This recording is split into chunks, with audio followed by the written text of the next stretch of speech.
할렐루야. 저는 오늘 같은 날이면 이런 생각이 들어요. 옛날 목사님들은 성도님들한테 뭐라고 그랬을까? 무슨 말인가요? 옛날 목사님들은요, 교회를 이런 날 교회를 안 나오면 뭐라 그래요? 뭐라 그랬을 것 같아요? 옛날 목사님들은요, 그것도 믿음이라고, 이럴 때 믿음이 증명되는 거야. 이런 날에 믿음이 증명되는 거야. 막 이렇게 얘기를 하셨을 것 같아요. 오늘날 목사님들은 뭐라 그랬을까요? 예? 오늘날 목사님들은 이런 날 교회 나오면 안 돼요. 큰일 나요. 사고라도 나오면 큰일 납니다. 집에서 편하게 예배 드리십시오. 괜찮습니다. 그랬을 것 같아요. 저는 뭐라 그럴 것 같습니까? 제가 한마디 생각해 봤어요. 하나님이 뭐라 그러실까? 하나님이 제가 지금 하는 얘기는 원고에 없는 얘기인데 하나님이 뭐라고 그러실까? 이렇게 생각을 해보니까 이런 거예요. 제가 신혼여행을 12월 달에 결혼을 해서 신혼여행을 속초로 갔습니다. 근데 12월 21일 날 속초로 신혼여행을 갔는데 한국교회는 24일 날 그 크리스마스 이브 행사를 해요. 그때 우리는 신혼여행이 중요하지 않아. 신혼여행을 하는데 온통 머릿속에 지금 뭐밖에 없냐면 교회밖에 없는 거예요. 가서 성탄절 행사를 해야 되는데, 그래갖고 제가 성탄절 행사를 하려고 24일 날 저녁 때 막 무리를 해갖고 비행기를 타고, 속초에서 비행기를 타고 아내와 함께 교회를 왔어요. 그래갖고 24일 날 저녁에 성탄절 행사를 전도사니까, 그때 전도사였으니까 막 진행을 다 했습니다. 근데 담임 목사님이 저를 부르더니, 아니 신혼여행 간 거 아니었어? 왜 왔어? 이렇게 얘기를 하더라고요. 그때 제가 신혼여행이 중요합니까? 지금 교회 24일 날 행사, 이게 하나님께 예배 드리는 이게 중요하죠. 뭐가 중요한가요? 그냥 이런 생각이 들더라고요. 괜찮아, 신혼여행 즐겨. 근데 교회 딱 왔어요? 그러면 주님의 마음이 뭐예요? 아니 왜 그랬어? 안 그래도 되는데. 무슨 말인지 아세요? 왜 그랬어? 안 그래도 되는데. 우리 아들이 이런 거예요. 우리 큰아들이 군대 갔습니다. 아시죠? 군대 가갖고 이제 열심히 훈련을 받아갖고 자기가 첫 번째 봉급을 받으니까 거기에 뭐 군복감, 뭐 군악감 뭐 다 빼고 별로 안 되더래요. 그래서 우리 큰아들이 이렇게 생각을 했어요. 이 첫 번째 별로 뺀 거, 이렇게 뭐 군악감, 군복감 뭐 이거 다 뺀 거, 이거를 내가 하나님께 첨예물로 드리면 안 되겠다. 두 번째 온전히 받은 봉급을 내가 하나님께 드려야 되겠다. 그래갖고 우리 큰아들이 저한테 보내왔어요. 그래갖고 제가 그걸 하나님께 우리 교회다가 헌금을 했어요. 딴 교회다 헌금한 게 아니라 우리 교회다가 헌금했어요. 그때 제가 이런 생각이 들었어요. 하나님이 안 그래도 돼, 그거 군복과 군악과 빼고 그거 천예물 그거 드려도 돼, 그러셨겠죠. 하나님도 다 이해하셨겠죠. 근데 온전한 거를 드리고 싶어 갖고 했을 때 하나님이 뭐라 그럴까요? 안 그래도 되는데 왜 그랬어? 이러시지 않을까요? 하나님이 너 그렇게까지 안 해도 되는데 왜 그랬어? 근데 속으로는 좋아요, 싫어요? 그렇게 두 번째 받은 천예물 하나님께 드렸는데 세 번째 받은 봉급을 우리 아들이 저하고 아내한테 쓰라고 다 통째로 줬어요. 제가 그걸 받고 안 그래도 돼, 안 그래도 되는데 그걸 나한테 왜 줘? 제가 싫었을까요, 좋았을까요? 부러우십니까? 여러분, 자, 우리가 오늘 하나님께 나왔잖아요. 여러분 집에서 예배 드려도 돼요. 괜찮아요. 하나님 우리를 이해 못하는 거 아니에요. 그죠? 근데 하나님이 우리를 어떻게 보실까요? 안 그래도 되는데. 그러면서 하나님 속마음은 어때요? 속마음은 그래, 그것이 우리가 믿음 생활하는 거지. 그렇다고 집에서 예배 드리는 분을 하나님이 나무라지는 않으세요. 그러나 오늘 주님 앞에 나온 여러분을 주님께서 굉장히 기뻐하실 줄 믿으시기 바랍니다. 목사의 고민이 뭐냐면 어떻게 하면 성도님들이 신앙이 성숙할까, 이거예요. 여러분은 그런 고민 안 하시죠? 어떻게 하면 내가 내 신앙이 성숙할까? 이런 고민 해보셨어요? 어떻게 하면 내가 하나님께 더 가까이 갈까? 어떻게 하면 내가 믿음이 더 성장할까? 이런 고민 해보셨어요? 저는 합니다. 저는 나의 믿음이 성장하기도 원하고 여러분의 믿음이 성장하기도 원해요. 그런데 여러분, 사람 중에는요, 사람한테 좋은 사람이 있고요, 하나님께 좋은 사람이 있습니다. 무슨 말이에요? 아니, 사람한테 좋은 사람은요, 사람들한테 인기가 많아요. 그 사람들한테 막 불려다닙니다. 그 사람만 나타나면 사람들이 다 좋아해요.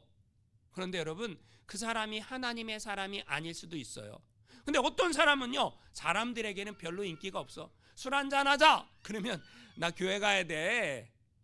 우리 어디 가자. 주일날 빼고 어디 가자. 나 교회 가야 돼.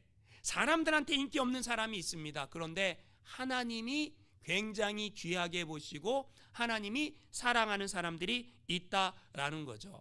그럼 여러분은 사람들에게 좋은 사람이 되기를 원하십니까? 하나님께 인정받는 좋은 사람 되기를 원하십니까? 선택은 내가 하는 거예요. 그렇지 않습니까? 그러면 하나님도, 제가 목회를 하면서 고민은 성도님들이 어떻게 하면 신앙이 성숙할까? 이게 제 고민이라 그랬죠.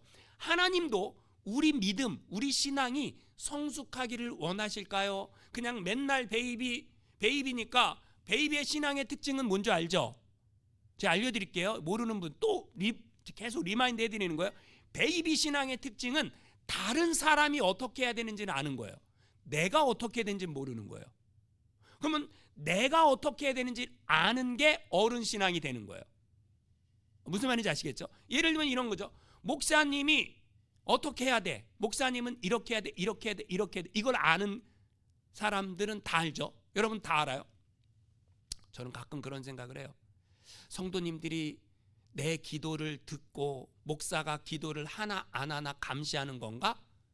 성도님들이 내가 어떻게 신앙생활하는지 감시하는 건가? 본인들은 그렇게 안 사는 건가? 이런 생각이 들어요, 가끔.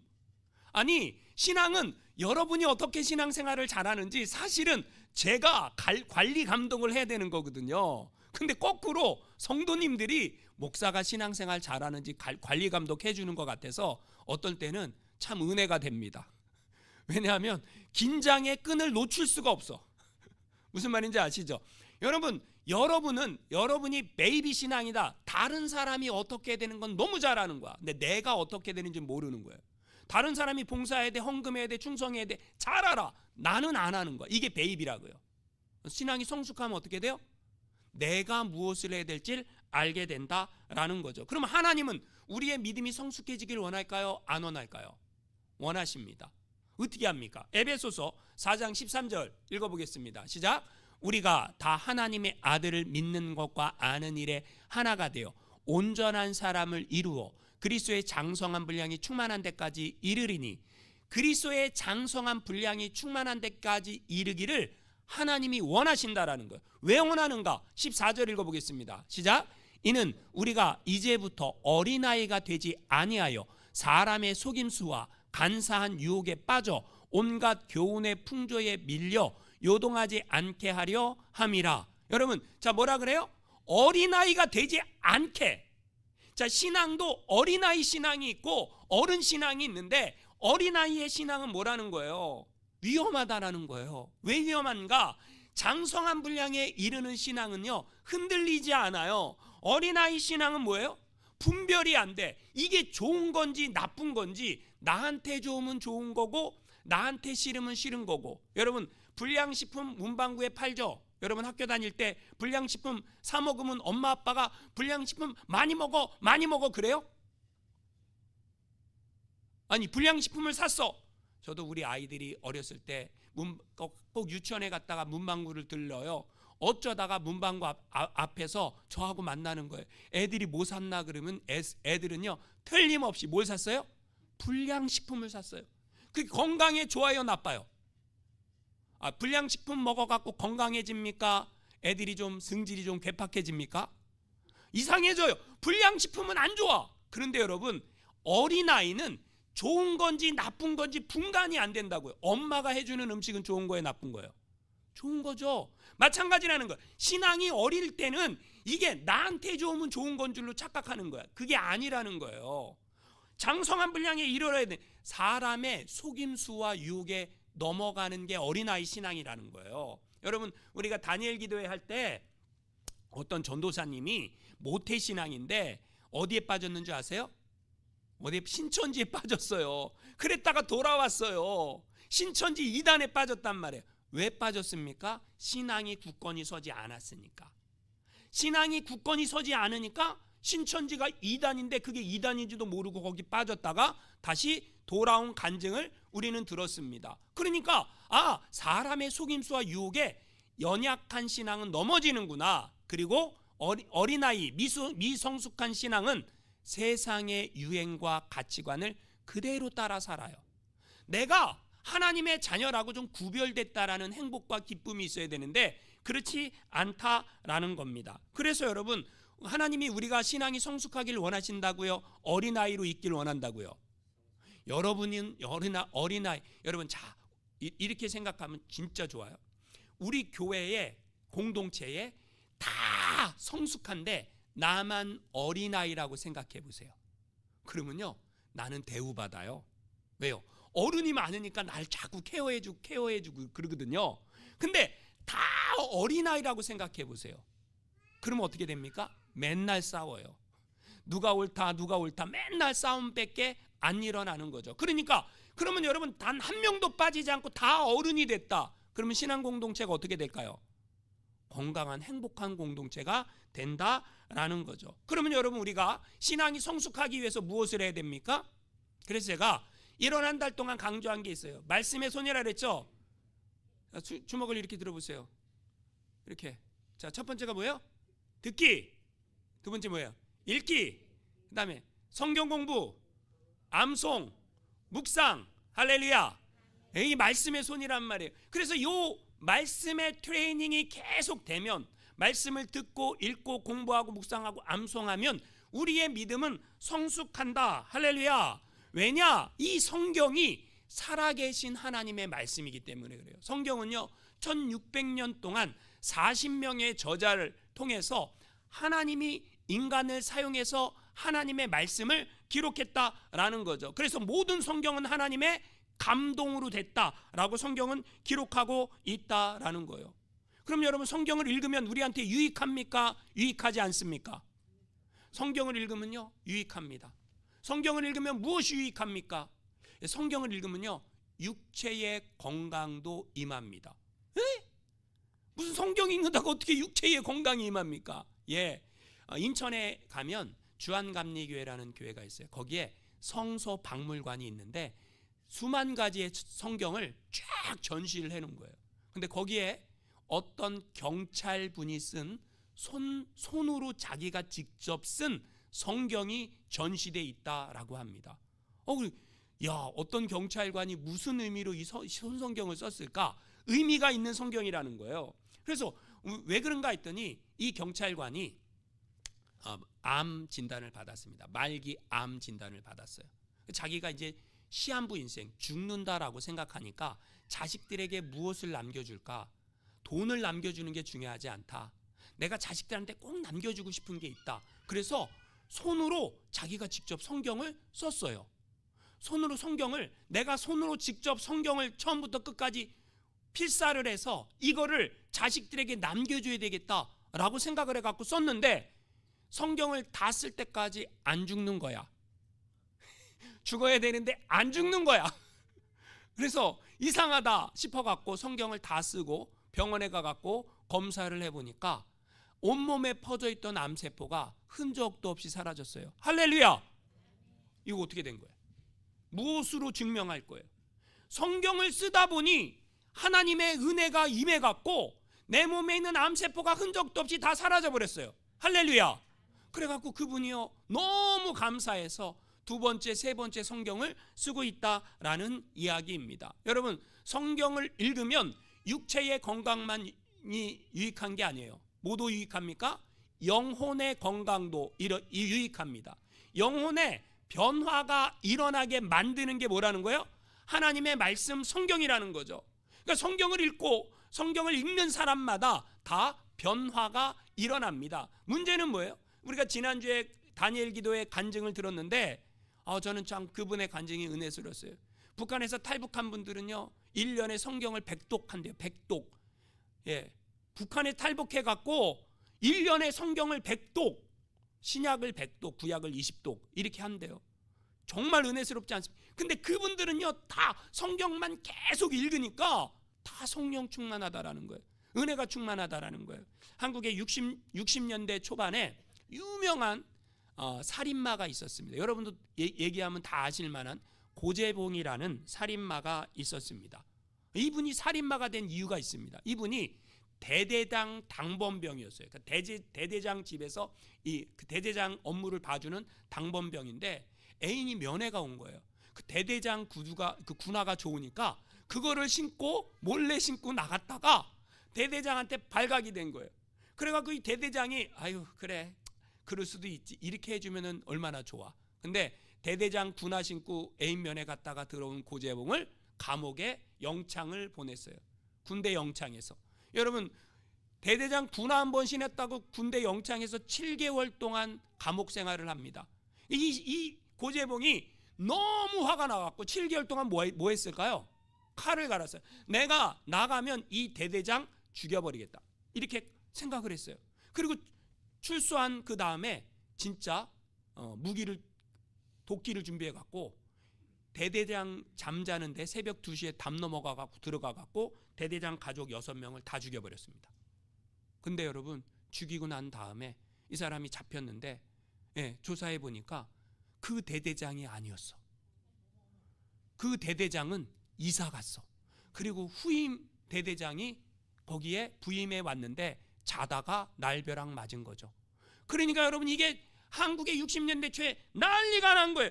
그래서 이 나쁜 도저히 용서받을 수 없는 흉악한 살인마다 이 사람 사형 선고를 받고 감옥에 있는데 그 사람은요 얼마나 악독한지 누가 그 문 열고 쳐다보면 손가락으로 눈을 팍 찔러버리고 자기랑 대화하면 가만두지 않고 아주 흉악무도한 사람으로 바뀌었습니다.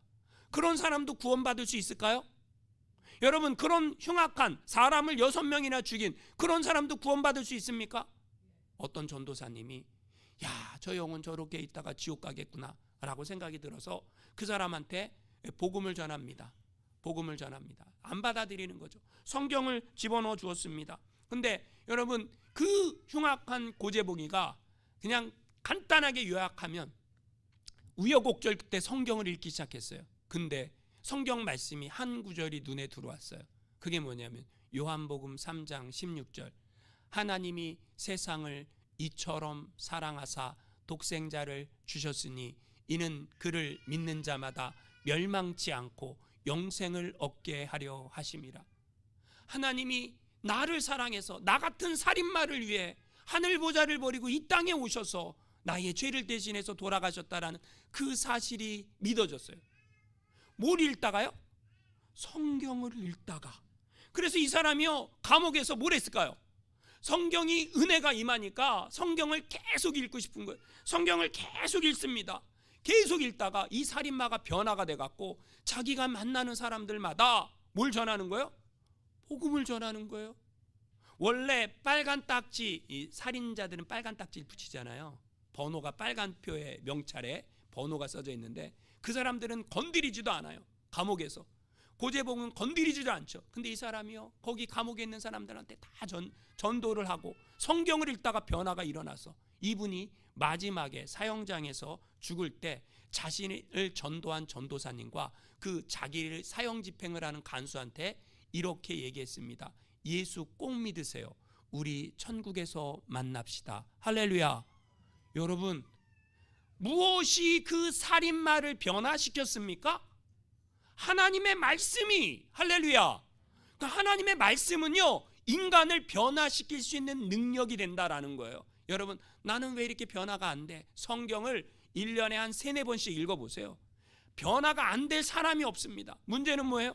여러분이 성경을 안 읽는다는데 문제가 있습니다. 나는 오늘부터라도 이제 성경을 읽겠다 이렇게 작정하시면 참 좋습니다. 여러분 우리가 성경 암송하잖아요 최근에. 그죠? 요한복음 1장 1절 태초에 말씀이 계시니라. 이 말씀이 하나님과 함께 계셨으니 이 말씀은 곧 하나님이시니라. 이 말씀이 태초에 하나님과 함께 계셨고 만물이 그로 말미암아 지은 바 되었으되 지은 것이 하나도 그가 없이는 된 것이 없느니라. 할렐루야. 와, 막 이 정도만 외워도 막 내가 뭐가 된 것 같고 막 그러지 않아요, 여러분? 모르셨습니까? 막 기분이 좋아지고 막 그러지 않아요? 그죠? 여러분, 아직도 안 늦었습니다. 아직도 안 늦었어요. 뭐 얼마 되지도 않아. 금방 외워요. 그렇지 않습니까? 여러분, 성경 말씀을 내 안에 심으십시오. 선한 사람은 쌓은 선에서 선을 내는 거고요, 악한 사람은 쌓은 악에서 악을 내는 거예요. 내 안에 하나님의 말씀이 심겨져 있으면 선한 것, 착한 것, 의로운 것, 바른 것밖에 나올 게 없어요. 할렐루야. 여러분, 성경을 읽으면요 어떤 또 유익이 있는가? 부자도 됩니다. 아이, 목사님 말도 안 되는 소리 하지 마십시오. 성경 읽는다고 어떻게 부자가 됩니까? 예, 부자가 된 예가 있습니다. 여러분, 토비아 루스킨이라는 이스라엘 청년이 있었어요. 이 사람이 궁금하게 생각하는 게 있었는데, 이스라엘은 중동이잖아요. 주변의 나라는 다 석유가 나오는데 왜 우리나라는 석유가 안 나올까? 왜 우리나라는 에너지가 안 나올까? 이게 궁금을 했어요. 이 사람은 러시아에서 태어난 유대인인데 메이저 석유회사에서 1984년에 일하다가 이스라엘로 돌아오게 됩니다. 그리고 이 사람이요 성경을 읽다가 놀라운 걸 발견하는 거예요. 신명기 33장에 모세가 이스라엘 12지파를 축복을 하는데 19절에 보니까 그 아셀 지파, 스불론 지파를 축복하거든요. 근데 스불론 지파를 뭐라고 축복하냐면 바다의 풍부한 것과 모래에 감추어진 보배를 흡수하리로다. 바다에 뭐가 있대? 모래에 감추어진 보배가 있대. 이거를 읽었어요. 그리고 신명기 34장 24절에 보니까 이 아셀 지파가 그의 발이 기름에 잠길지니라. 이 말씀을 읽고 스불론과 아셀 지파 쪽에 틀림없이 뭐가 있다? 기름이 있다 라고 확신했어요. 그래갖고 거기를요 찾았을까 안 찾았을까요? 열심히 뒤졌습니다. 그랬는데 2004년 이스라엘 북부 케바르사바에서 10억 배럴의 유전을 발견하게 됩니다. 와우! 그리고 이 사람이요 2009년과 10년 두 개의 천연가스를 발견하게 됩니다. 아셀 지파 앞바다에서. 그 물량이 얼마큼이냐? 이스라엘 전체가 30년을 쓰고도 남을 만큼의 석유, 유전과 천연가스를 발굴해 냈다라는 거죠. 그러니까 여러분, 성경을 읽다가 야, 이거 하나님의 말씀이 이렇다 그러면요 부자도 돼요, 안 돼요? 여러분, 성경 읽다 부자 되는 은혜와 복을 누리시기를 주님의 이름으로 축복합니다. 성경 안 읽으면 안 돼. 성경 읽어야 된다라는 거죠. 우리가 읽은 오늘 본문 시편 19편은요 다윗의 고백이에요. 다윗은요 하나님의 말씀이 얼마나 귀한지를 깨달은 사람 아닙니까? 여호와의 율법은 완전하여 영혼을 소성시키고 여호와의 증거는 확실하여 우둔한 자를 지혜롭게 하며 여호와의 교훈은 마음을 기쁘게 하고 여호와의 계명은 눈을 밝게 한다라고 얘기했지 않습니까? 근데 오늘 다윗은요 19장 9절에 뭐라고 고백을 합니까? 예, 여호와를 경외하는 도는 정결하여 영원까지 이르고. 그러니까 여러분, 하나님의 말씀을 귀하게 여기는 사람은요 하나님을 뭐하고 산다고요? 경외하며 삽니다. 할렐루야. 여러분, 하나님을 경외하는 것이 축복입니까? 저주입니까? 최고의 축복이에요. 내가 하나님을 경외하며 산다, 내가 구별되었다, 이거 아닙니까? 경외가 뭐냐? 한마디로 인정하는 거예요. 내가 하나님을 경외한다, 그 얘기가 뭐냐면 하나님이 이 세상을 창조한 것을 인정합니다. 하나님이 나를 구원하기에 예수님을 이 땅에 보내신 것을 인정합니다. 나는 영원히 죽을 수밖에 없는 죄인이었음을 인정합니다. 하나님이 이 세상을 다스리시고 통치하시고 주관하시는 주권자이심을 인정합니다. 예수 그리스도의 십자가 보혈로 내가 죄사함 받았는 줄 나는 인정합니다. 내가 영원한 하나님의 자녀로 영원한 하나님 나라에 들어갈 것을 나는 인정합니다. 그 하나님을 인정하는 것, 그게 뭐라는 거예요? 경외라는 거죠. 여러분, 하나님을 경외하면 여러분 어떻게 삽니까? 하나님의 뜻대로 하나님 말씀에 순종하며 살아갑니다. 여러분, 하나님을 경외했던 성경의 인물 가운데 수많은 사람들이 있지만 노아를 보세요. 노아가 뭐 합니까? 노아가 뭐 하냐면요, 산에다가 방주를 만드는 거예요. 산에다가. 왜요? 하나님이 산에다가 방주를 만들라 그랬으니까. 그럼 여러분 생각해 보세요. 산에다가 방주를 만들면 세상 사람들이 뭐라 그래요? 미쳤다 그러죠. 왜 미쳤어요? 아니, 여러분 배는 어디다 만들어야 돼요? 바다에다 만들어야 되는데 왜 산에다 만들어요? 어차피 비가 내려서 떠오를 것이니까. 그죠? 노아는 하나님의 말씀을 믿었어요. 그렇죠? 믿으니까 뭐 하는 거예요? 인정하니까 순종하는 거예요. 인정하지 않으면 순종하지 않아요. 세상 사람들이 노아를 보고 뭐라 그랬을까요? 저거 이렇지 않았을까요? 저는 최근에 이런 생각이 들어요. 미국은 여러분 그래도 기독교 나라니까. 한국은요 기독교가 핍박받고 있어요. 한국의 어떤 목사님이 현재 대통령을 빗대어 공자가 죽어야 나라가 산다라는 말이 있잖아요. 책도 있고 똑같이 현재 대통령 이름을 거론하면서 그가 죽어야 나라가 산다라는, 그 사람이 진짜 죽어라 그게 아니라 그가 가진 사상, 생각, 그것이 그랬다고 감옥에 집어넣었어요. 그 큰 교회 목사님인데. 근데요 사람들이 지금 그 목사님을 욕해요. 목사들이 정권에 빌붙었어요. 저는 잘못됐다고 생각합니다. 이제 한국에 무슨 법이 들어서는지, 교회 폐쇄법이 들어서서 국회에 조금 있으면 상정될 거예요.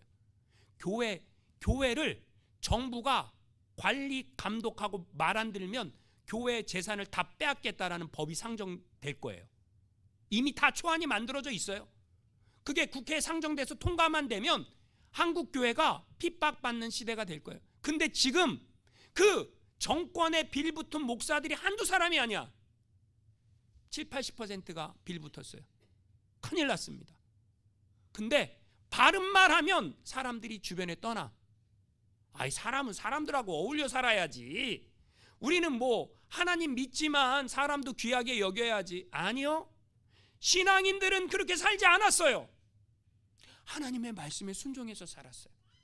신앙을 지키며 살았어요. 믿음을 지키며 살았어요. 여러분 무슨 말인지 아세요? 여러분 신앙은요 타협할 수 있는 게 아니에요. 하나님을 경외하고 예수를 믿는 거는 세상의 정치와 타협할 수 있는 게 아니다라는 거죠. 나는 세상 사람들이 보기에 저 사람 착한 사람이야, 선한 사람이야, 사람 좋은 사람이야, 가까이 할 만한 사람이야, 이게 중요한 게 아니라 나는 하나님 보시기에 어떤 신앙인인가, 이게 더 중요하다라는 거죠. 여러분은 어떤 사람입니까?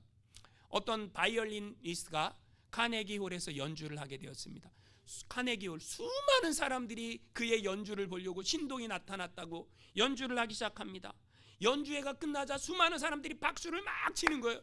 정말 스타가 탄생했다고, 최고의 무대였다고. 근데 연주를 끝낸 이 바이올리니스트가 사람들의 박수 소리에는 아랑곳하지 않고 2층에 있는 한 곳을 주목해 봅니다. 거기엔 누가 있냐? 자기를 가르쳐준 선생님. 그 선생님을 주목하는 거예요. 나의 연주가 선생님 보시기에 합당했습니까? 정말 박수 받을 만합니까? 이게 중요하다라는 거죠. 세상 사람들이 박수를 쳐주고 세상 사람들이 환호해도 그게 중요한 게 아니라 하나님이 나를 인정하시는가? 나의 믿음은, 나의 신앙은 하나님 보시기에 합당한가? 이게 경외라는 거죠. 한국 기독교 역사 가운데 주기철 목사님이 계십니다. 순교하셨죠. 주기철 목사님이요 노회에서 목사직 파면했어요. 왜 파면한 줄 아십니까? 신사참배가 국민의례라고 노회가 결정을 한 거예요. 왜 그랬을까요? 이 목사들이 썩어 빠져갖고 누구에 빌붙었어요? 일제의 권력에 빌붙은 거예요. 오늘날 한국에 있는 목사들이 썩어 빠져갖고 정권에 빌붙는 거하고 똑같은 거예요. 그러니까 여러분 똑같은 일이 반복되는 거죠. 그래서 주기철 목사님한테 회유를 하는 거예요. 감옥에 들어가 있는데 뭐라고 회유하냐? 사모님하고 이 어머님이 면회를 갔는데 주기철 목사님한테 그러는 거죠. 오늘 네가 한 가지만 하면 집으로 보내줄게. 그게 뭔데요? 우리가 너를 차에 태워가지고 신사 앞을 지나갈 거야. 그때 우리가 창문을 이렇게 열어주면, 옛날에 이렇게 돌려서 창문을 열었잖아요. 열어주면 너가 신사를 바라보고 고개만 까닥해. 그러면 너 오늘 집으로 보내줄게. 너희 어머니와 아내와 함께 보내줄게. 쉬워요, 어려워요? 자, 여러분, 자, 생각해 보세요. 주기철 목사님이 오늘 그 일본 순사가 회유하는 거죠. 자동차를 태워서 신사 앞을 지나가는데 창문이 요만큼 열을 때 고개만, 비수기라는 것도 아니에요. 그냥 까딱 이렇게만 하면 그거 신사 참배한 걸로 인정해주고 집으로 돌려보내줄게. 그랬어요. 그러면 해야 돼요, 안 해야 돼요? 안 해야 되는, 목사가 어떻게 될지는 참 잘 알아. 그죠? 여러분이라면 하겠습니까, 안 하겠습니까? 아이, 뭐 그까이 건 뭐 그냥 까딱한다고 뭐 하나님도 다 이해하실 거야. 하나님 다 이해하세요. 여러분, 여러분이 하는 모든 신앙의 행위 하나님이 다 이해하세요. 중요한 건 뭐예요? 예수 믿었는가 안 믿었는가 이거죠. 근데 어린아이 신앙이 있고 어른 신앙이 있다니까요. 어른 신앙은 그렇게 해서는 안 돼요. 어른 신앙은 뭐 해야 돼요? 믿음 지켜야죠. 신앙 지켜야죠. 그래서 여러분, 그걸 거절했어요. 거절했더니 어떻게 됐을까요? 예, 고문이 시작됩니다. 할머니, 그러니까 어머니죠. 어머니와 부인이 보는 앞에서 고문신으로 끌고 가갖고 고춧가루 탄 그 물을 주전자에 가득해갖고 눕혀놓고 다 먹여갖고 배가 농구공만큼 불러오르게 한 다음에 그 위에서 타갖고 다시 토해내게 만들고 온갖 몹쓸 짓을 하고, 주기철 목사님이 보는 앞에서 사모님을 욕되게 하고 온갖 핍박을 했는데 그것을 다 견뎌내고 뭐 한 거예요? 순교한 거예요. 왜 그랬을까요? 왜 그랬을까요? 왜 하나님 나한테 이런 시련을 주십니까?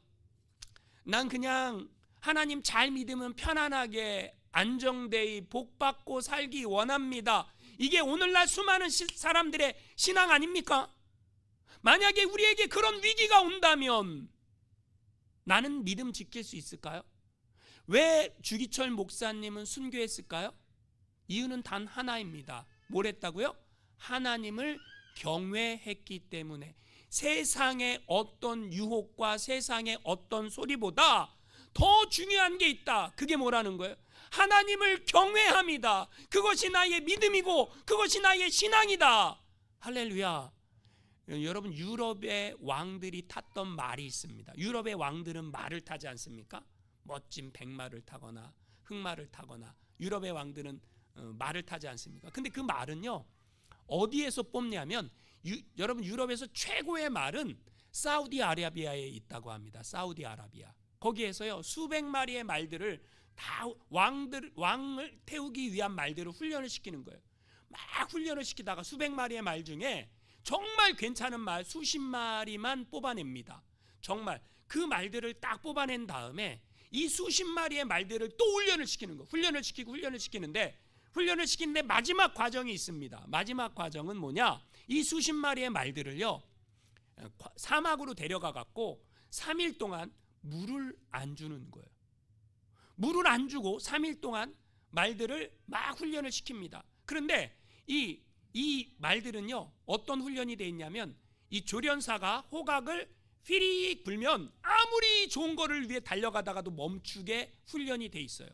그런데 이 말들을 3일 동안 물을 안 주고 훈련을 시킨 다음에 다시 데리고 와서 저 멀리에 호수가 있는 그런 거를 딱 준비해 놓고 말을 여기서부터 달리게 합니다. 그러면 그 말들이 막 열심히 물을 마시기 위해, 얼마나 3일 동안 물을 안 마셨으니까 갈증이 심하겠어요. 막 달려갑니다. 막 달려갈 때에 그때 조련사가 물에 가까이 가기 바로 전에 아쉽게도 호각을 휙 붑니다. 호각을 휙 불면 어떻게 해야 됩니까? 말은 멈춰 서야 돼요. 그게 사인이에요.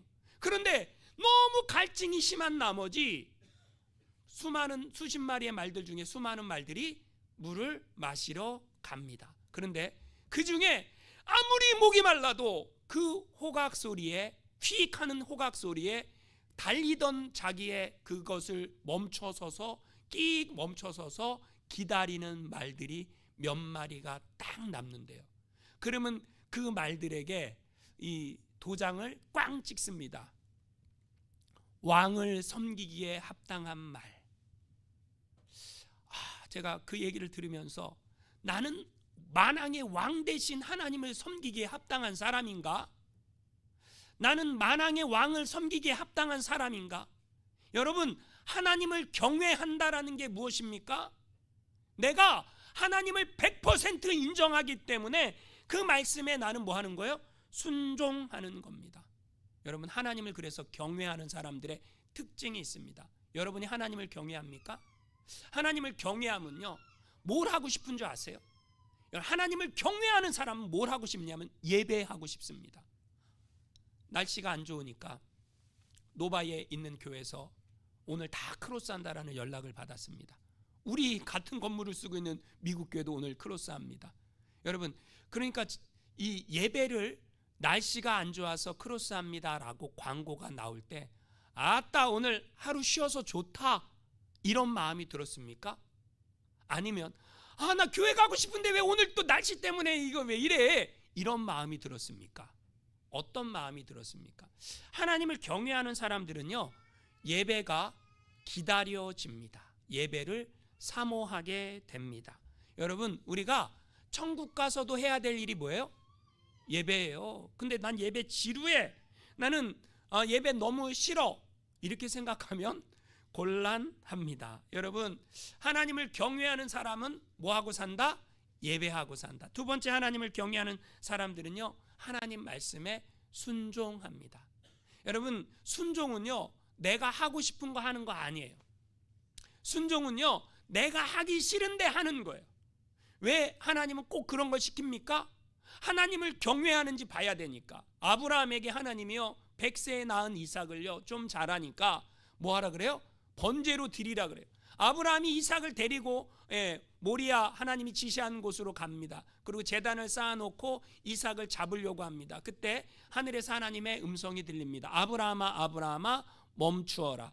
이제야 너가 나를 경외하는 줄 알겠다. 아브라함이 아들을 죽이려고 하는 그 순종이 쉬운 겁니까? 어려운 겁니까? 어려운 겁니다. 하나님이 우리한테 순종하라고 말씀하실 때 순종이 쉽습니까? 어렵습니까? 어려운 걸 시킵니다.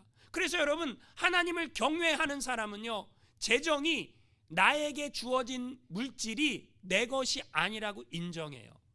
누구 거라고 인정합니까? 하나님 거라고 인정합니다. 수많은 우상이 있지만 가장 강력한 우상이 아마 오늘날은 돈이 아닐까라고 생각합니다. 여러분의 돈을 어디에 제일 많이 사용하십니까? 그게 나의 관심사입니다. 옷 사는데, 가방 사는데, 화장품 사는데, 뭐 여러 가지 취미 생활에 여러분의 돈을 제일 많이 사용하십니까?